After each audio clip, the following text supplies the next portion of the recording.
are on day 21 of the war in the Middle East and the ongoing aggression against Iran, and so far there are no signs of de-escalation. The conflict is expanding in multiple fronts, with tensions remaining extremely high. Washington sharply criticizes NATO allies, calling them cowards for their reluctance to contribute to reopening this vital shipping route.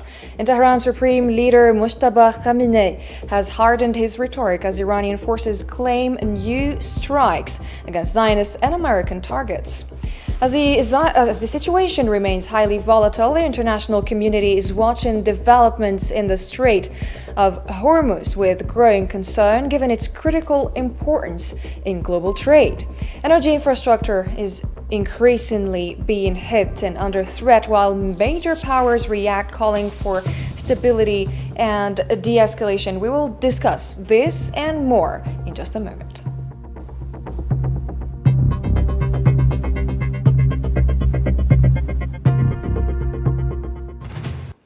Before we start our discussion, we're going to watch a report by our colleague Nabil Khazini on the rapidly escalating situation.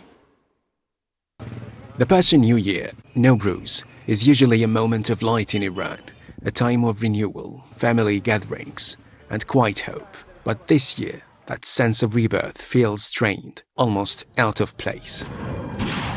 Fireworks are replaced by the distant echo of explosions. Messages of celebration compete with warnings. This is Nowruz overshadowed by war. With security so uncertain on the roads and in the cities, travel is out of the question. We can't expect guests from other provinces either. These days, we can only visit the relatives who live right here in the city with us. In the past 48 hours, the conflict has entered what is described as a dangerous new phase, one where energy infrastructure has become a central battlefield. What we are seeing is a shift. Energy is no longer collateral damage, it is the target. And the strikes are not just economic, they are strategic signals. The United States, increasingly drawn into the conflict, is reinforcing its presence. Thousands of additional troops are being deployed to the region, while Britain has now allowed US forces to use its bases for operations linked to protecting shipping lanes and countering Iranian missile capabilities. And in Washington, US President Donald Trump has also weighed in on the conflict, saying that while dialogue is possible, he does not support a ceasefire.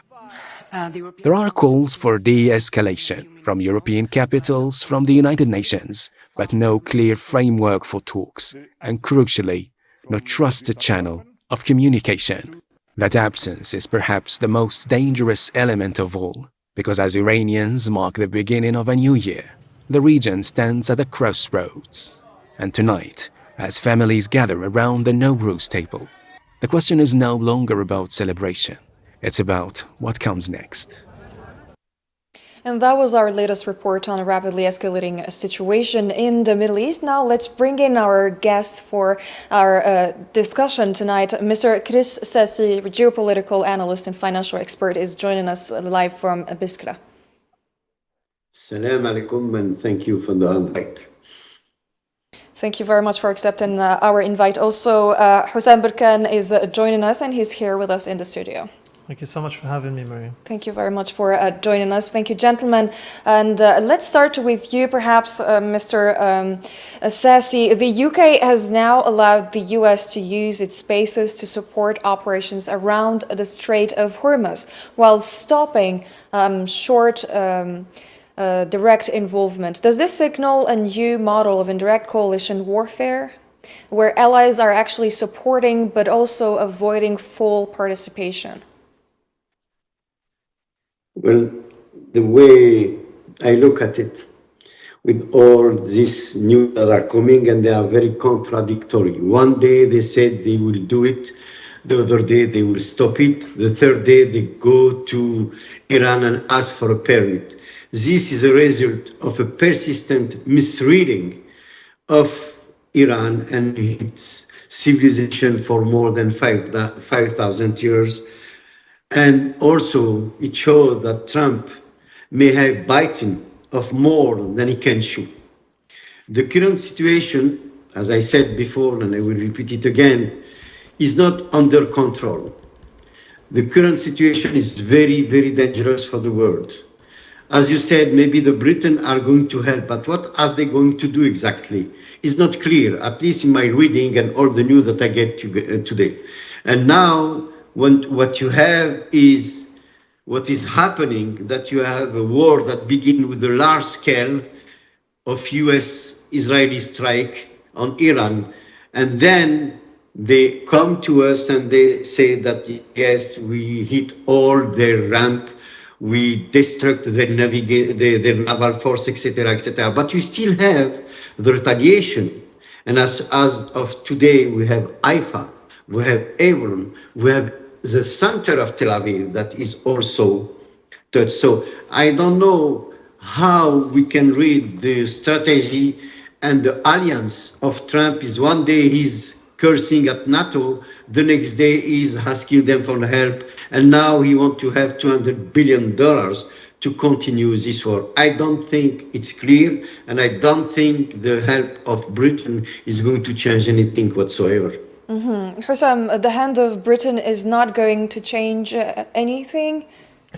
So basically, Mariam, as the professor was talking about, the contradiction in the position of the United States is very clear now. But we need to understand that as the war is escalating and week after week, in every war, countries start with a certain strategy of the war.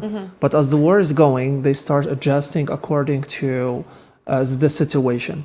So Trump yesterday was talking about the fact that they did not expect Iran to react this way. They did not expect that Iran would attack energy infrastructure, and he was saying this in a very weird way. He was talking about the fact that even probably the intelligence report that he received did not mention that Iran is gonna retaliate this way. So as the war is going now, even though there are multiple partners and allies of the United States who at the beginning of the war said they're not going to be involved, but at a certain point, because of course they said they're not supporting this war of choice, they said the United States did not even consult us. They've been all saying this at the beginning, but as the war is going now, and they are being dragged into this war. Because when we talk about the Strait of Hormuz, when we talk about attacking the energy infrastructure, especially the Qatari one, which represents the backbone of the energy of the world, every single country in the world, including the UK, is being really devastated by this attack that represent about 19% of the LNG exported to the world. 19% stopped being exported, and the casualties or the damages are evaluated with more than $26 billion. Can you imagine one attack? $26 billion of damage that is gonna last for at least for 6 months. After 6 months, probably they're gonna work on this. So now the UK is really affected by this, and this is why we're seeing an adjustment in the position of multiple partners. At the beginning, they said we're not going to be involved in securing the Hormuz Strait, but now we're seeing the UK giving access of its military bases to the United States. And we've heard multiple statements also by Japan and by other countries who at the beginning said we're not going to be involved in the Strait of Hormuz, but after all this pressure, we're seeing their position being changed. So I believe that, or not only me, but there are multiple experts and there are multiple reports who talked about this, that as the war is still escalating and more nations are being affected by this, we could see a lot of adjustments, changes in their positions in the next few weeks. We welcome also in tonight's show Mr. Michael Springman, his attorney, a former U.S. diplomat and political commentator, joining us from Washington, D.C. Thank you for joining us. Well, I'm happy to be here, and I wish you all Eid Mubarak. Thank you very much. Thank you. We have been talking about Trump criticizing NATO allies for not cooperating and for for not being involved and not stepping up, while also urging countries like Japan to contribute and helping Trump in his attack against Iran. Does this reflect a fracturing of traditional alliances under the pressure of this war? Are we seeing division in the traditional alliances?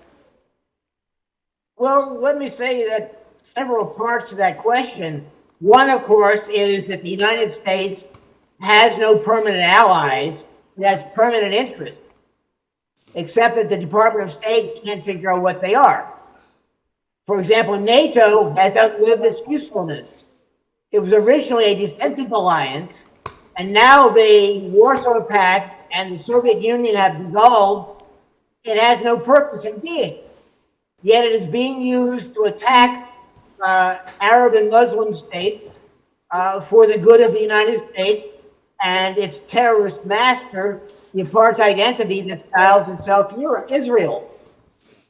The countries that are most affected by the closure of the Straits of Hormuz, which was very clear to anyone with a half a brain when the Americans and the Israelis started their war against Iran, they did not realize or could not think that something would happen to block the export of oil and liquefied natural gas.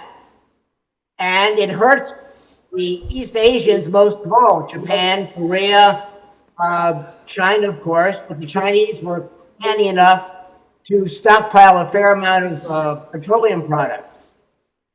And Iran has said that it is perfectly willing to open the Straits of Hormuz to any non-hostile state as long as they pay the toll. So in my view, the ridiculous European states, puppets of the United States, are fully engaged now in war against Lebanon and war against Iran. Britain is permitting the United States to fly bomber missions from its air bases in Britain because the Americans have no bases to fly from in the Arabian Peninsula. The Iranians have destroyed most of them, not all of them. So if these people want their oil, they want their liquefied natural gas, they should prevail upon the United States and its terrorist master, the Israeli entity, to stop their war, pay reparations, drop sanctions, and guarantee no future wars. Maybe back to something we have seen today, another killing of a leader in Iran. The Revolutionary Guard in Iran confirmed the killing of the spokesperson, Brigadier General Muhammad Ali Naili. He was killed in a U.S.-Israeli airstrike early today. That was confirmed by Tasnim news agency. They added that the Guard will not allow the assassination to weaken its morale and influence. Hussam, perhaps, how does hitting even media and messaging figures suggest an attempt to control not just the battlefield, but also the narrative? Exactly, Miriam. We've been talking about the warfare, the narrative warfare, since the beginning of the war. It's one of the most important battlefields that actually can decide the trajectory of the war because, currently, as we talked about this before, there's the traditional war, which is conventional, where people use weapons, drones, and missiles. And there's another aspect of the war, which is the information war or the war, the narrative warfare. And this is what we're talking about here. And this assassination is not new. Like in the last 3 days, every single day we're noticing that they assassinate one of the leaders of the Iranian leaders, talking about intelligence. We had ministers, and now they're attacking even the media or the spokesperson, who's really important, according to multiple reports, describing him as central to the IRGC psychological warfare. Because the role of Naini was not only a spokesperson, but somebody with a lot of experience in the field, and he's the one who translated the military action into a political meaning. Because as I told you, it's a war of words. And the way he translated the will of the regime into the public is so important. And assassinating him is send another message, a symbolic message to to the Iranian regime that nobody is spared. They're attacking all layers of the regime. We're talking supreme leaders. We're talking about senior leaders, first layer, second layer, talking intelligence, political, economic leaders. They are literally targeting every single one of them, including today the spokesperson. So I think it's very it goes along. It's the same trajectory of decapitating strategy. They're decapitating all the heads, the most important ones, the most visible ones that we're seeing every day, and it would be considered as a very painful blow to Iranian regime. And you see the statement they made that they're not going to tolerate this. Mr. Sessi, perhaps a comment on the assassinations we're seeing almost every day inside the Iranian leadership. How sustainable is this gonna be? I mean, if they keep killing and assassinating their leaders, how is it gonna be for the Iranians? Well, I respectfully, I think, disagree with what was said before. You can kill all the general, you can kill all the scientists of Iran. Iran have been prepared for this for 40 years. And it's not the assassination of some of the people that you just named that is going to make it worse for the Iranian. The proof is that despite all this, as Hussein was saying, the narrative, the truth is that you have a rain of bombs and missiles going to Bahrain, Saudi Arabia, Kuwait, and all the other that I didn't see, just I have a lapse of memory. But you come and you say in front of the camera such lies that everything, we destruct everything. And every single day you have the proof that Iran sustained all the attack. The war began with the large scale between Israel and Iran and then the US. But what happens in that? Despite all the strike that Israel and the US are doing, Iran still, with his military, hitting, like I said before, Haifa, for example, Hebron, the center of Tel Aviv, and now they cannot hide it. There used to be a censorship. The censorship is not there anymore. Even the Israeli population are questioning the warmonger that is Netanyahu. Now we move from a military standpoint of view that, they are not going to kill, quote unquote, the willing and the resilience of the Iranian people and the Iranian military, the guard. Now we go to the economical one. And then it's different. You have Trump saying that he was not aware that Israel was going to hit the refinery in Iran. And I don't believe that, they are playing good cop, bad cop, because nothing moves without the United States knowing what's going on. What is now an economical power against Iran. But Iran is going to win that war. Why? Because, as I said before, Iran was prepared, and Iran have the key of the Detroit of Hormuz, which is 20%, not only on oil, but all the matières premières passing by over there. Why they didn't attack it? Simply because they can't. Because they need it. So I don't yes, exactly. Why they are calling, as Hussein was saying, they talk, England. But all 14 countries of the European, which some of them are part of NATO, they don't want to go to this war. And they said no to Trump. So despite all the narrative, you have countries like Spain who called their ambassador and expelled the ambassador of Israel. You have Italy now that go around 360 degrees. She was a very fan of Trump, and now she said, no, I cannot do that. It's not my word. Why? Because they look at history. They look at what happened in Afghanistan. They look at what happened in Iraq. You can bombard people from 10,000 miles in the sky, but at the end of the day, if you don't go on the ground, you know what's going to happen. And this is where Iran is not as weak as people may say and as people may portray. The escalation pattern is getting very dangerous. Why?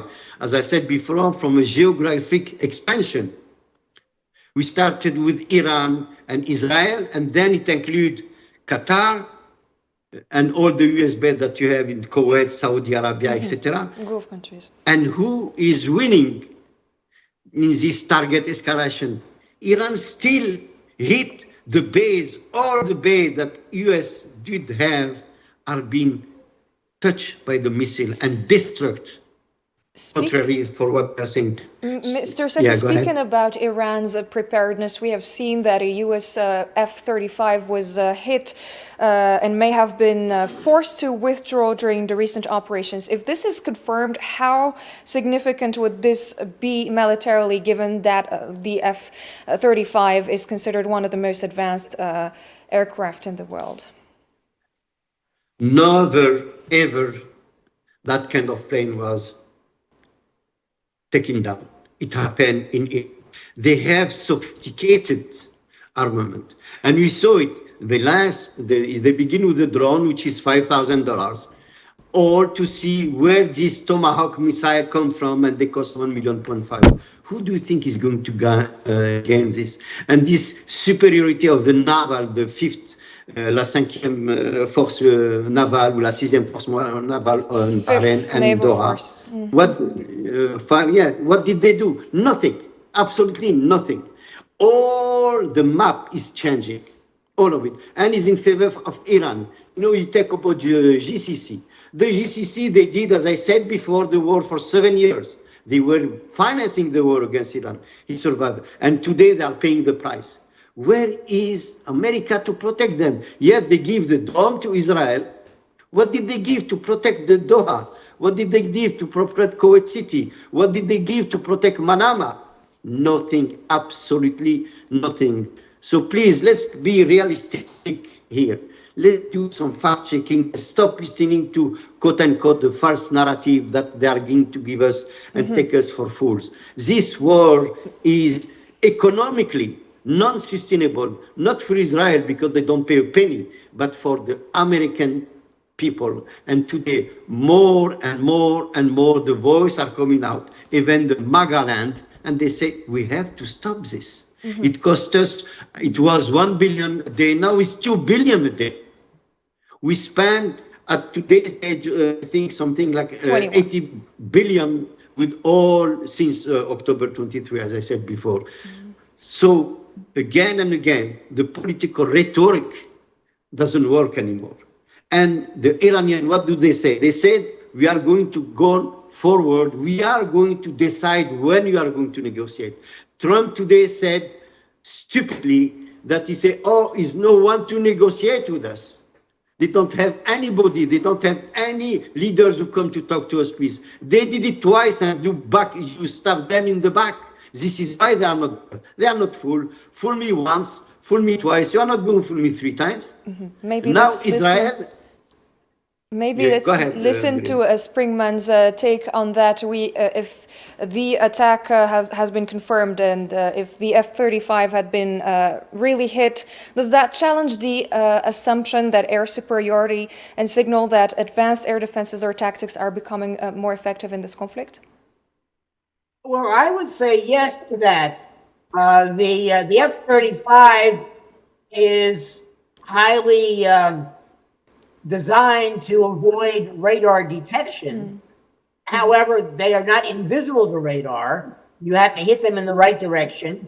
They're not invisible to the naked eye, and so forth. The F-35, from its very inception, has had nothing but problems with its electronics, with its helmet for the pilots, and with its mechanics. So it is not the wonder weapon that the Americans and the Zionist entity think it is. They obviously hit it in some fashion. I don't know what with. That's not come out yet. Whether it was simply artillery or a missile or what. But it was close enough that it could at least glide to safety away from Iran and Iraq and land at an American base somewhere. They are obviously, it's a great embarrassment to the American government and to the manufacturer, Lockheed Martin. So it's pretty clear that Americans and their wonder weapons are not invincible.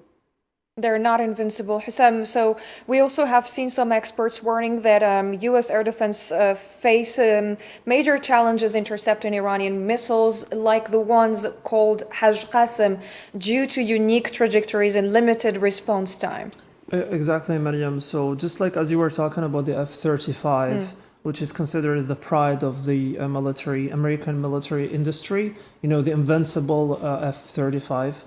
Now we're seeing it hit, not confirmed yet, needs to be confirmed by the United States. So far, they're denying this, but everybody's seeing this. China is seeing this, and Russia is seeing this. They're noticing that this narrative, this invincible image that the United States has been working on to build all over the world, this is the strongest army, the strongest military capabilities. We're seeing that the very tired Iran with its supposed to have already destroyed their military capabilities and their defense systems. Now they're targeting and even bombarding this F-35, which ask, you know, a lot of questions. We are supposed to, you just said that you destroyed all the defense system. How did they manage to hit the pride of the American military industry? And also talking about Hajj Qasem missile that is causing a lot of problems currently to the defense system, talking about Patriot and THAAD. It's the same idea. Like this defense system is supposed to be like the best in the world, but now we're seeing a lot of uncertainty. And you know, in wars, uncertainty is so important because destroying this image that this defense system is perfect. Now we're seeing that the strategy followed by Iran is mixing between volume and speed. So they have the volume, they are sending hundreds of drones in order to saturn the or exhaust the defense systems and then hit them with the speed of the Hajj Qasem. And this is a strategy that is apparently very efficient, and we're seeing a lot of missiles, you know, passing through these defense systems. And there are a lot of reports who talked about this. They're exhausting the defense system through, you know, throwing hundreds of drones. And most of the time, you know, Mariam, that these drones just cost about $20,000. And when we talk about these defense systems, Patriot and THAAD, that just Patriot and THAAD, they cost billions of dollars. And the missiles used, they cost millions of dollars. Each missile costs $1 million. And each drone that is entering into the field of the defense system, they're not just going to attack only with one missile, but 2 to 3 missiles to attack only one drone that costs $20,000. Iranians now, there are multiple reports that talk about the fact that some drones don't even have dynamite. They're not even going to explode. They're just empty. And it means that they don't cost nothing. And this is like what is going on currently. It's a war of attrition. And the United States is investing billions of dollars each day. The problem is not only investing money, but they're exposing themselves. Because, you know, in wars, of course, we test weapons, but at the same time, every military in the world, they're watching and they're analyzing. China is seeing, Russia is doing the same thing. And they're studying your systems, and they're seeing that you are failing. And this is like the problem that is going on that the United States and Israel are facing right now. They are literally, their narrative and the image they've been building for a long period of time is being destroyed in the hand of the regime that was supposed to be under sanctions for 50 years, the regime that was supposed to be destroyed, and the regime that was supposed to have all his defense systems obliterated. So there's a lot of contradiction in what's going on here. Maybe back to you, Mr. Springman. The U.S. is deploying troops and warships to the region. They're asking for more funding. The Congress is debating massive new war funding. Are we seeing the early stages of long-term military commitment rather than just a limited campaign? It has today been 21 days so far. Well, in my view, I don't see this going on for a long months or years long war. The numbers are against the Americans and their Israeli masters. As your previous guest noted, it costs a lot to shoot down a single drone or a single incoming missile. $1 million a copy for an interceptor, and you need 2 or 3 at once. That costs. The United States has shipped a lot of them to the Ukraine to fight the Russian Federation in its war against, hopefully trying to destroy the Russians, and they're failing. And they're failing with Iran. It's costing them in numbers of missiles. It's costing them in numbers of dollars for the missiles. Sending soldiers over there to be killed in greater numbers than have been killed so far is eventually going to create a backlash in the United States. The current idiots in the government, whether it's Donald Trump or whoever is advising or controlling him, think they're going to send the 82nd Airborne Division with its 15,000 men and some 2,000 Marines to attack Iran. There are only 500,000 men in the entire American Army and less than 200,000 men in the Marine Corps. And during the Second World War, at the end in 1945, there were 10 million American men under arms. So I don't think that this handful of soldiers, even though they dare try to commit the entire army and the entire Marine Corps, will have any effect on a 90 million man population of Iran, a country that's 2.5 times the size of Texas, the size of Alaska, and maybe the size of Western Europe. There are too many people and too much territory to conquer.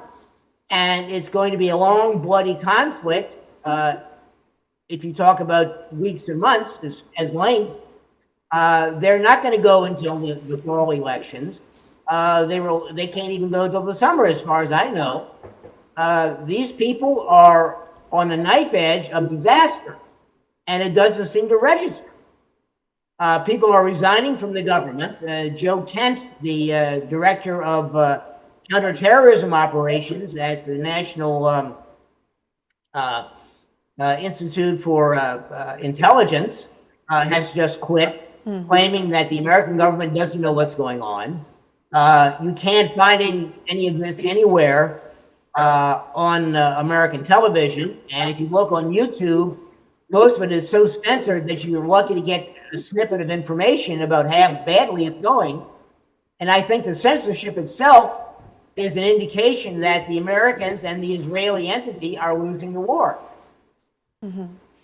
Maybe, Mr. Sassi, Iran has warned it will show zero restraint if they hit again their energy infrastructure. Does this suggest we're entering a new phase where escalation becomes unrestricted and harder to contain?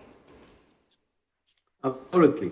I think we are going to this escalation because the misreading of the American and Israel, is not a walk in the park when you go against Iran. And I reiterate what I was saying before, 30 years of preparation.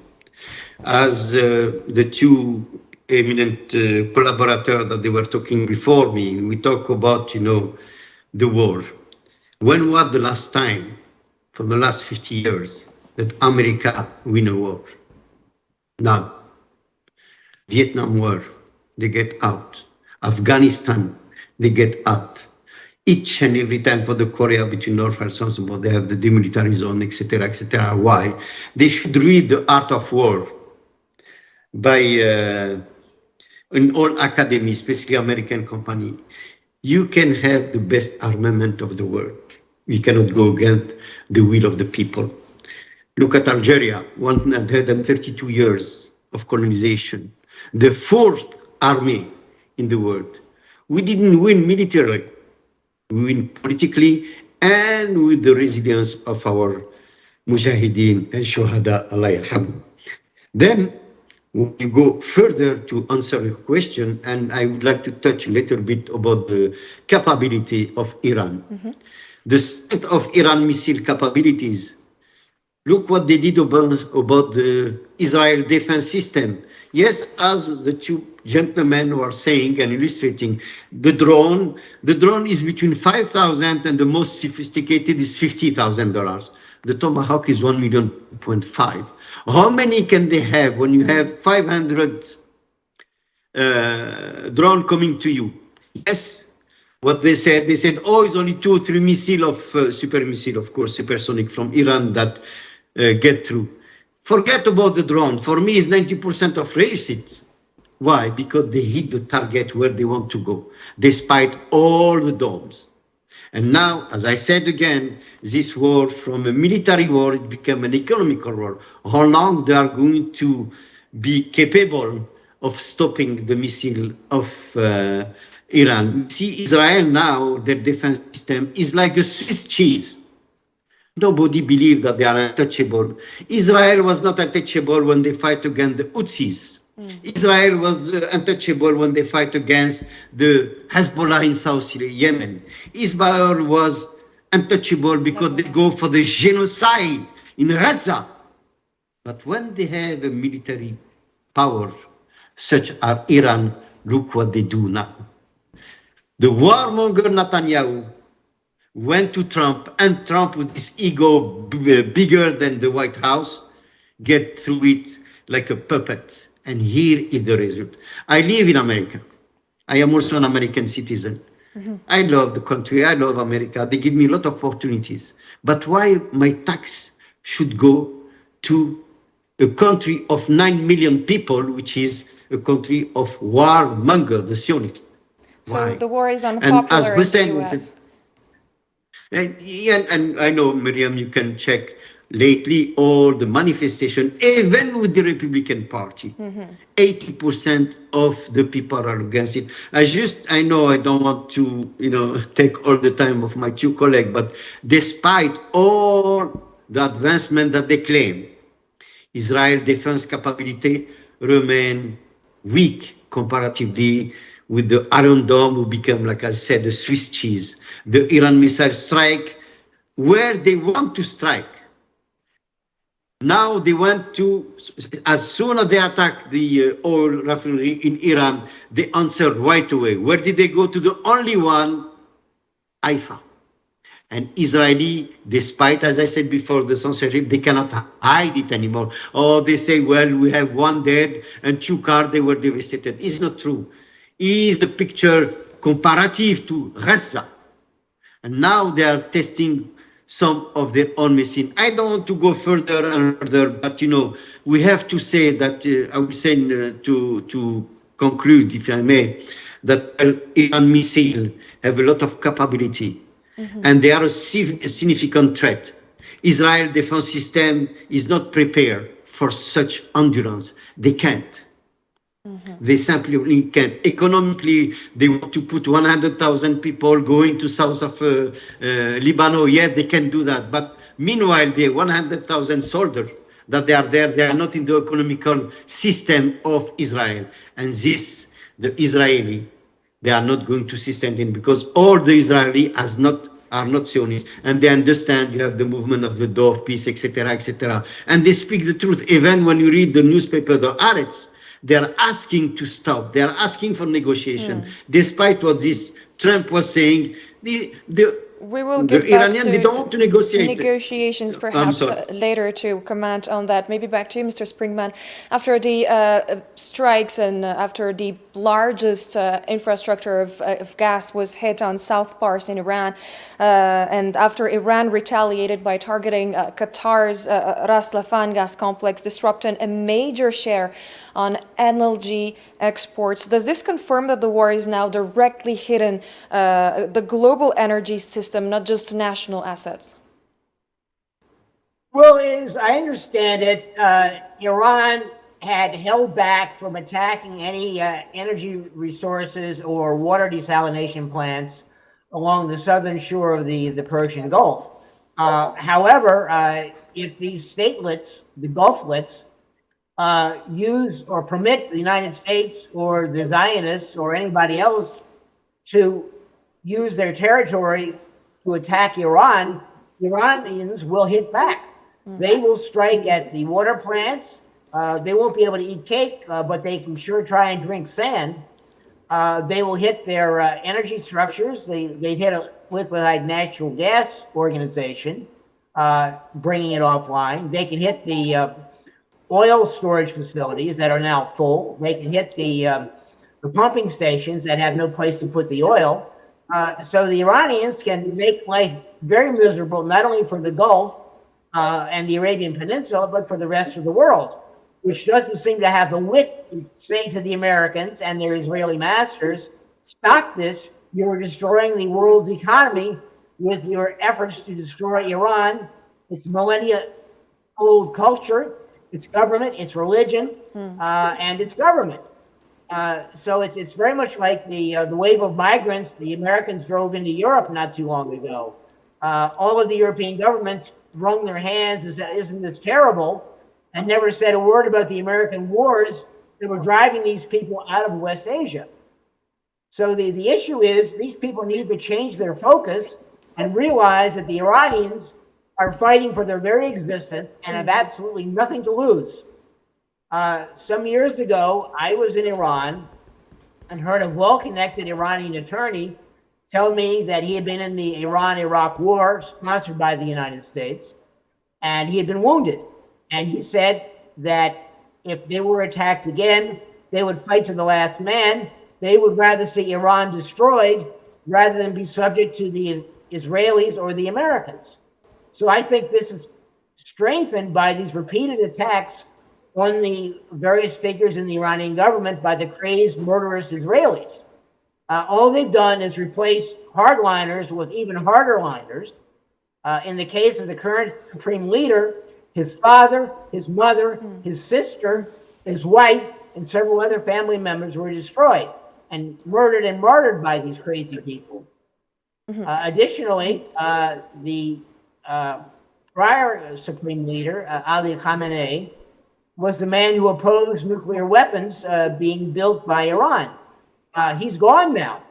And I don't think his son would be that terribly opposed to nuclear weapons, especially if the Israelis or the Americans drop one or more on his country. He would either build his own or buy some from the Pakistanis, just as the Saudis have done. They have somewhere between 4 and 7 in Saudi Arabia now, and Chinese short-range ballistic missiles to deliver them.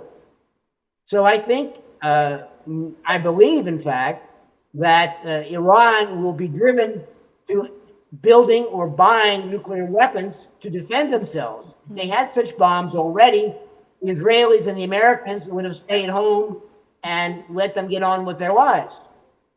Let them get on with their lives. Hussam, a drone strike has hit Kuwait's Mina al-Ahmadi refinery, expanding attacks to yet another Gulf state. Are we witnessing a widening pattern where energy hubs across multiple countries are becoming the targets? Yeah, so Mariam, as I said at the beginning, when the war started, so many countries wanted to contain the war, and they really did not want escalation. But as the weeks are going, we're seeing only escalation. And the problem is we're seeing escalation. The one who's controlling escalation is the Zionist entity, because they're the one controlling the pace of this war. They're the one, targeting. They started by targeting the energy infrastructure, and we're seeing that Iran is the one reacting to what the Zionist entity is doing. So they started by targeting the biggest gas field in the world, and as a retaliation, Iran is now escalated also and started targeting the energy infrastructure of the Gulf nations. It started with Qatar, now Kuwait, and I think that it's not only me, but there are so many analysts that consider this to be very efficient, or probably is the only card that Iranian have to put more pressure, not only on these countries, but on all countries all over the world. Because when we target these very, very important and crucial and very sensitive energy infrastructure, especially talking about LNGs, like this region is literally the backbone of all the energy or gas supplies all over the world. So when they target this, multiple countries are going to be hurt. We have Europe, we have England itself is being pushed to this war, and now they're using their bases because of this pressure. And we have also Asia, we have Japan that is really being affected by this. So basically, it's probably one of the most important cards that Iran are playing now, because when we talk about, and the professor was talking about the book, which is called The Art of War by Sun Tzu, and he talks about the fact that the best of generals is the general that actually doesn't go to war, and we're seeing that the United States being dragged into this war, which means that it's not a wise decision.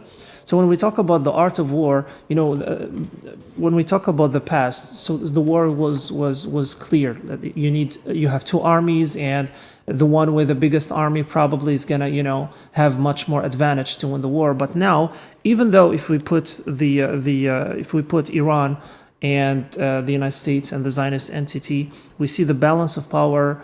The United States and the Zionist entity overwhelmingly can win the war if we compare them in this way, like conventional way.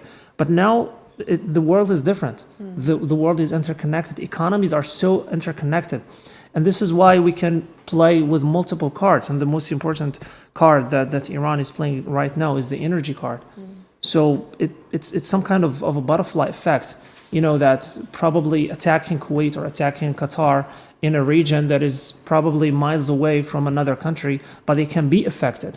This is why all these are interconnected. So what we're seeing now, it's probably, this is the only card that Iran can play now, which is attacking these energy infrastructure to put much more pressure, not only on the US, but on all countries that are going to be affected by this, in order to put much more pressure on the US to stop this war. Maybe back to you, Mr. Assassi. The White House has issued a 60-day waiver on shipping laws to ease supply disruptions. So this is indicating that economic impact of the war is already forcing some emergency policy measures inside the U.S. itself. Absolutely. Trump again and again is no strategy whatsoever. Now he goes to the security, as you said, he's going to release it, but he's not going to issue the problem, to resolve the problem of Iran. Yes, the oil is a card, but it's not the only card. Because now when you listen, we think that the oil is totally stopped, nothing goes. No, they still go through the Strait of Hormuz, the Indian, the Chinese, some European, some African. So yes, is a disturbance, no doubt about it, but the speculation that is going on it is in London, the city, in Wall Street of New York. But this, like in 1973, it can go up to $200. But in one hand, in one way or another, the market is going to balance itself by its money matters. And Trump can't go against that. As I said before, he cannot sustain this war. He is not going to go further, in my point of view, a few weeks. Why? Because Wall Street is going to react. City is going to react. And all the Europeans are going to say, but we depend on this. You stop this. You put us in such a chaos. And the proof is here now.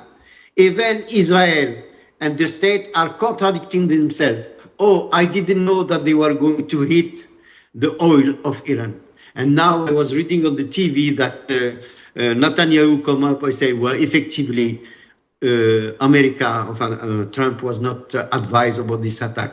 I don't know if I have to trust neither one of them, but both of them realize that they are in the big trouble. And to the future of the region, I'll talk about the GCC, is a growing distrust to the US. They cannot believe the US. The fact is in front of them. They cannot hide it. They didn't protect us. They just do, like, if you read the 1,000, I was talking about the art of war. Yes, is one thing, but I can go back to 1,000 Night and One Night, Alibaba and the 40 Thieves. They come, they take the money and they run. They did the same thing in Iraq. They destroyed the country. But Iran have learned the lesson. Don't forget, Iran is a 5,000-year civilization. Iran have someone called Nabucodonosor. I think the Israeli, the Jews, they should read back The Art of War from the Chinese author and Nabucodonosor. Nabucodonosor, they were pairs. Maybe. And I'm going to say, just one sentence, again, I'd like to have a thought for the Ghazawi. And the Iranian people, they are killed innocently, even for certain Jews. But they have to stop hiding behind the narrative.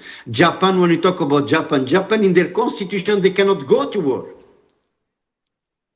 They can't. Trump make it with the first minister, this woman come there. She was just there. She was submitting to the dictatorship of Trump. Why? Because she didn't have choice. If tomorrow the war will come, China will react. Russia will react. India reacted. India, in the face of Trump, they said, no, we are going to buy the oil of Russia. You like it or not? And I would like to finish on the wish. I am a man of peace. And I want peace all over the world. But you have to stop us lying about the truth. Tell the truth. Don't talk about only the narrative. And I would say again and again, and I'm sorry to say that, for me, it's the new crusade, what they are doing. Thank you very much, Mr. Sessi, for your insights and time. You have joined us from Biskra. Yes. Thank you so much. It's my much. native land and I love it. Thank you very much, Mr. Springman, also for your time and insights and joining our discussion tonight. Well, I was happy to do it. I appreciate the opportunity to express my opinions. Always a pleasure. And also thank you very much, Hussein, for being with us in the studio. Always nice joining you in the studio, Maria. Thank you, gentlemen, and thank you, dear viewers, for your time and kind attention. And see you in our next editions.